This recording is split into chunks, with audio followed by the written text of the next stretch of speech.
I'm Steve Johnson, News Director for theDove TV. Check out our other videos and visit our website at thedove.us. Thanks. Good morning. It's the top of the hour. I'm Steve Johnson with the reminder to get our iPhone, iPad, and Android app. Then you can watch the Dove News on demand on your mobile app and on the Dove Roku channel as well. In the news today, a new wildfire pushed by gusting winds is threatening the small Columbia River Gorge community of Rowena, where residents of 275 homes had been told to evacuate as of Wednesday night. It's the latest in wildfire activity in the Pacific Northwest involving Washington, Oregon, and California. Meanwhile, progress is being made in the 37,000-acre beaver complex in southern Oregon, now at 42% contained. Concerning prevention of the fires, Oregon Congressman Greg Walden says a concern he has is that a more active management is taken in the forest to help prevent the fires from starting in the first place.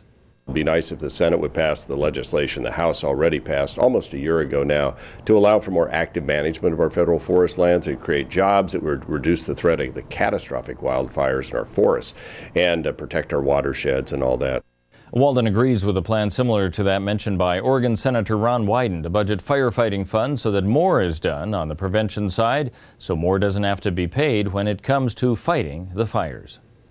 The World Health Organization says the death toll from the Ebola outbreak in West Africa has risen to 932. The new figures come Wednesday as authorities in Nigeria confirmed the death of a nurse of Ebola. The outbreak emerged in March in Guinea and shows no sign of slowing down. Most of the new deaths are coming from Liberia and Sierra Leone. There have now been 363 deaths in Guinea, 282 in Liberia, 286 in Sierra Leone, and one confirmed death in Nigeria, according to statistics as of August 4th. Defense Secretary Chuck Hagel says there's a growing threat that Russia will invade Ukraine, pointing to the increased buildup of Russian troops along the border. Hagel says the longer Russia perpetuates the tensions and escalates its military activities along the border, the situation will only get worse. Meanwhile, there's word of more shelling in eastern Ukraine. The Donetsk City Council says 3 people were killed and 5 wounded, as the council says several residential buildings had been damaged in a neighborhood about 4 miles from the city's central square. U.S. and NATO officials say there are now about 20,000 Russian troops massed just east of Ukraine's border. U.S. also says Russia continues to train and equip separatists battling Ukraine's government. Well, a face familiar to Medford firefighters will take the reins of the Medford Fire Department. 54-year-old Brian Fish has been named the city's new fire chief.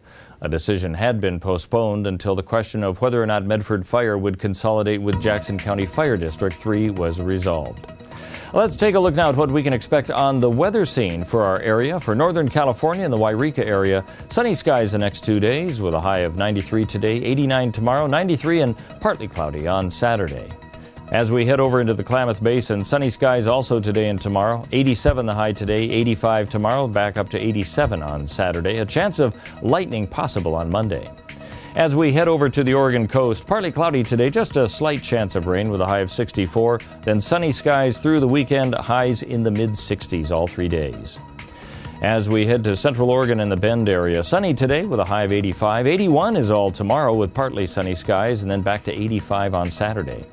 And for Southern Oregon and the Medford and Grants Pass area, 91 today, 88 tomorrow, but then expect 100 possibly on Sunday, lows in the upper 50s. That's news and weather right here on the Dove.